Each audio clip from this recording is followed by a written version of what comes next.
अस्सलाम वालेकुम दोस्तों आज मैं एक ऐसा वीडियो लेके आया हूँ जो हिंदुस्तान में अभी तो ध्रुव राठी छाए हुए हैं, लेकिन साथ ही में कुछ ऐसे लोग भी अभी हमारे देश में मौजूद है जो सरकार से सीधा सवाल करते हैं और जो पावर में सत्ता है उसे ही सवाल किया भी जाना चाहिए। इसी तरह हमारे पंजाब के मुख्यमंत्री मान सिंह, जिन्होंने गोदी मीडिया की जमकर ली है, गपागप ली है। आप ये वीडियो देखिए, आपको भी बड़ा मजा आएगा। उसके बाद हम अपना रिएक्शन देंगे। दोस्तों वीडियो शुरू करता हूँ और मजे लेते जाइए बस। पिक्चर चालू करो बे। किसान आंदोलन के बारे में आपकी क्या राय है? और पंजाब का किसान दिल्ली क्यों आता है बार बार? पंजाब का ही किसान बार बार किसान आंदोलन करने क्यों आता है दिल्ली? नहीं रुक, तेरे को बता देती। नहीं, क्या पंजाब के किसान के लिए दिल्ली पाबंदी है? राजधानी नहीं है हमारी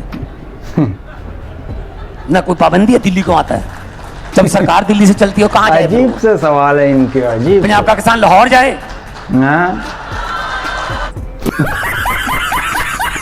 गजब बेइज्जती है। जब आप विपक्ष में थे, एक मिनट बात सुनिए। वैसे लाहौर शायद जल्दी जा सकता था क्योंकि जितनी बड़ी तारें इधर लगाई थी लाहौर वाली कम है। क्यों नहीं आने देते यार उनको? आप भाई आप आने क्यों नहीं दे रहे? हरियाणा के बॉर्डर पे क्यों रोक ली? हरियाणा के साथ तो कोई दुश्मनी नहीं उनकी। वो अमृतसर से तरन से 200 किलोमीटर आ गए, उन्होंने एक चींटी नहीं मारी। कोई पंजाब के साथ दुश्मनी ऐसी हरियाणा को वो तो यहाँ रामलीला ग्राउंड में बिठा देते, यहाँ उनके साथ बात कर लेते। नहीं जी, आने नहीं देना दिल्ली। आप भी कह रहे हो दिल्ली क्यों आ रहे हैं? दिल्ली क्यों नहीं आएंगे? तो मोदी जी दिल्ली क्यों आए? एक मिनट, मोदी जी अहमदाबाद छोड़ के दिल्ली क्यों आए? बताइए। अब बोल मर्यादा रखिए, थोड़ी मर्यादा रखिए। मोदी जी ट्रैक्टर लेकर नहीं आए, ट्रॉलियां लेकर नहीं आए। मोदी जी दिल्ली आएंगे, मोदी जी देश के राजे हैं, तो मोदी जी के पास ही आएंगे। कहां जाएंगे? ये 3 कानून किसने कहा था? कब आंदोलन हुआ था? ये हंसने वाली बात नहीं है, लेकिन कहां जाएंगे? किससे पूछा ये आपने? स्टेक होल्डर से बात की? नहीं की। 3 कानून ला दिए, आंदोलन हो गया। 1.25 साल बाद एक दिन मोदी जी आते हैं टीवी पर, मेरी तपस्या में कमी रह गई है, मैं ये कानून वापस लेता हूं। 10 सेकंड और आप लोग भी लग गए, बहुत बड़ी बात कर दी है। क्या बात?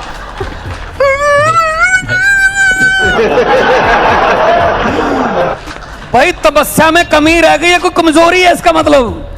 जनता को समझने में कमजोरी है। अब 3 साल में तो तपस्या पूरी हो गई, अब तो पूरे कर दो। हमने एक चीज और दिखाई थी, अगर आपको याद हो, हमने एक चीज और दिखाई थी। जब आप विपक्ष में थे तब आपने कहा था कि पंजाब की सरकार किसानों को एमएसपी की गारंटी का कानून लाकर उनको वहीं पर क्यों नहीं दे देती एमएसपी की गारंटी? तब आपने विपक्ष में कहा था, हमने ये भी दिखाया था। बिल्कुल। आज आप सत्ता में हैं। मैं गारंटी, देखो एमएसपी मैं नहीं दे सकता, ये सेंटर दे सकता है, ये फेडरल गवर्नमेंट कर सकती है। मैं क्या कर सकता हूं?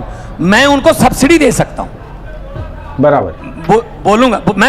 मैं बता रहा हूं। प्लीज उनको बोलने दीजिए। नहीं, प्लीज बोलने दीजिए। शायद इनके खाते में 15 नहीं, प्लीज व्यवधान मत करिए। कुछ व्यवधान मत करिए। और अभी तो रुको, क्लाइमैक्स अभी बाकी। ये हालत है। मान साहब अब अपनी बात रखिए। अब ये हालत है, ये पेशेंस है। अब मैं मुझे बताइए, ये पेशेंस है। एक मिनट, कोई बात सुनिए। एक मिनट, मैं बताता हूं। जो राज्य सरकार है ना, वो एमएसपी नहीं बना सकती, लेकिन राज्य सरकार एक काम कर सकती है। जिस रेट पे वो फसल बिकती है और स्वामीनाथन के C2 + 50% के फार्मूले से जितना उसका बनता है उसका गैप दे सकती है गवर्नमेंट। स्टेट की गवर्नमेंट सब्सिडी दे सकती है। और हमने दी है मूंगी की दाल पर, हमने दी है, हमने बीजों पर सब्सिडी दी है, हमने बिजली पर सब्सिडी, हमारी बिजली 18,000 करोड़ की फ्री दे रहे हैं हम। बात तो सही है। अब चलिए मैं एक और सवाल करती हूँ। राहुल गांधी ने भी ये बात कह दी है कि गारंटी दे दी है कि अगर सरकार आई तो एमएसपी कानून बना देंगे। आम आदमी पार्टी क्या उसी समर्थन में है? और एक सवाल ये भी मेरा आपसे था कि राहुल गांधी फिलहाल आपको कैसे लगते हैं? देखो पता क्या है, वो अपनी पार्टी के प्रधान तो नहीं है, खैर जो भी उनका पार्टी में रुतबा है वो अपना देखे। ये उनसे पूछना, कोई कांग्रेसी आएगा उनसे पूछ लेना उनको कैसे लगते हैं। लेकिन मैं ये कह सकता हूँ कि आम आदमी पार्टी जो है वो 10 साल में इतनी तरक्की की है, इन भारत की फास्टेस्ट ग्रोइंग पार्टी है। सही बात है। सही बात है। अभी मजा आएगा ना भिड़ो। अभी चंडीगढ़ का भी मेयर आम आदमी पार्टी का बन गया। भाई साहब डेमोक्रेसी है, किसी को भी जिता सकते हैं, किसी को भी, लेकिन चंडीगढ़ में वोट कैसे गिने गए देखे सबने? सुन लीजिए, सुन लेना भाई साहब। चंद्रचूड़ क्या कह रहा था? वोट कैसे गिने जा रहे हैं? 36 वोट गिनने हैं। वोट कैसे गिन रहा था वो बंदा? आप लोगों ने भी ये वीडियो देखा होगा। नंगा करके नहला रहा है। तो फिर वो वोट गलत निकले ना। तो फिर सुप्रीम कोर्ट ने क्या कहा कि मेयर आम आदमी पार्टी का बनेगा। कहां गई डेमोक्रेसी फिर? या आप 36 वोट गिन नहीं पा रहे। 36 वोट में से 8 हमारे वैलिड वोट जो हैं आपने कैंसिल कर दिए। It means 25%।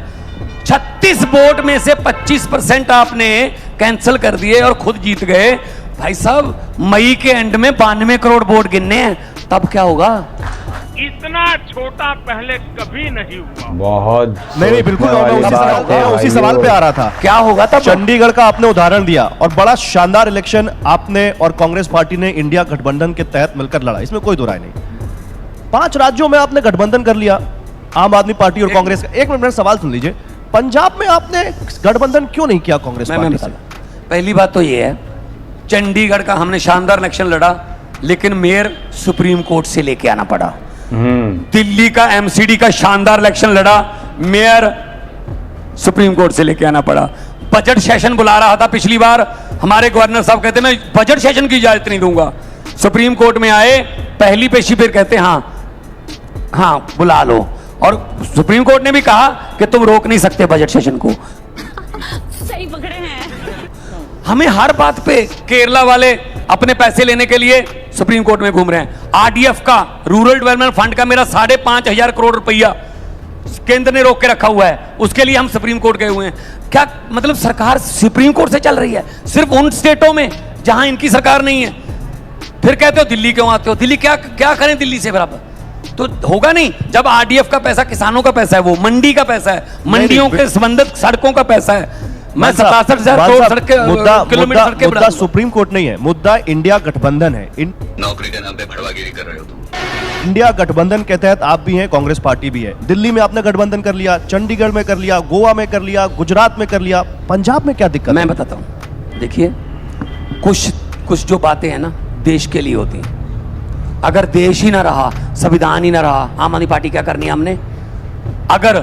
अगर हमारा देश में डेमोक्रेसी नहीं रहेगी तो हम क्या इलेक्शन लड़के करेंगे? दिल्ली में, हरियाणा में, गुजरात में, गोवा में हमने एक कांग्रेस से नहीं किया। Congress is a part of India. आप कांग्रेस क्यों कहते हो? उसमें सपा भी है, उसमें तेजस्वी भी है, उसमें स्टालिन भी है, उसमें ममता भी है। कांग्रेस क्यों कह रहे हो आप? तो ये गठबंधन है, इसमें क्या पता जनता किसको बड़ा बना देगी, क्या पता कोई एक ऐसी पार्टी जो सबसे ज्यादा सीटें लेके आ जाए। हमारा मकसद वो नहीं है, पहले देश है। नहीं मान लिया, पहले देश है। लंबे सफर को मीलों में मत बांटिए, कौम को कबीलों में मत बांटिए। एक बहता दरिया है मेरा भारत देश, इसको नदियों और झीलों में मत बांटिए। क्या बात है भाई, वाह। क्यों हिला डाला ना? देश संकट में है। ये बिक गई है गवर्नमेंट, अब गवर्नमेंट में कुछ नहीं है। देश संकट में है। दोस्तों ये थे भगवंत मान सिंह जो कि पंजाब के मुख्यमंत्री है। दोस्तों इन्होंने गोदी मीडिया के सवालों को जो ज़बरदस्त धोया है।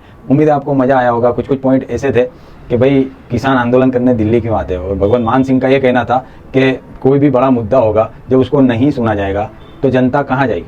भाई जनता तो वहीं जाएगी ना जहाँ से उसकी वो मांग पूरी होगी। अब दिल्ली, पंजाब में या दुनिया के हिंदुस्तान के तमाम कोनों के किसान अपने अपने स्टेट में तो ये धरने प्रदर्शन नहीं कर सकते ना, तो उनको एक तरफ जमा होना पड़ेगा। उसके बाद वो, और जमा होने का सबसे अच्छा और सबसे गवर्नमेंट से सीधे सवाल करने का जो शहर है वो दिल्ली है। वहाँ पर तमाम देश के किसान मिलकर आकर वहाँ पर आंदोलन करेंगे एक ही जगह से, तो इनको क्या दिक्कत है, ये मुझे समझ में नहीं आया। तो ये था पंजाब के CM मान सिंह का बहुत ही अच्छा फनी किस्म का समझ लो, या फिर मज़ेदार समझ लो, या फिर धुलाई करने वाला समझ लो। ये था एक छोटा सा अच्छा सा इंटरव्यू। दोस्तों मुझे तो बड़ा ज़बरदस्त लगा, आपको कैसा लगा कमेंट सेक्शन में ज़रूर बताइएगा। और दोस्तों वोट सोच समझ कर दीजिएगा, संविधान को बचाने के लिए वोट करिएगा। ऐसा ना हो कि ये देश चला जाए और बाद में हमें पछताना पड़े। तो दोस्तों वोट करिएगा ज़रूर, लेकिन सोच समझ कर देश के लिए करिएगा, देश खतरे में। लेता हूँ इजाज़त, अस्सलाम वालेकुम।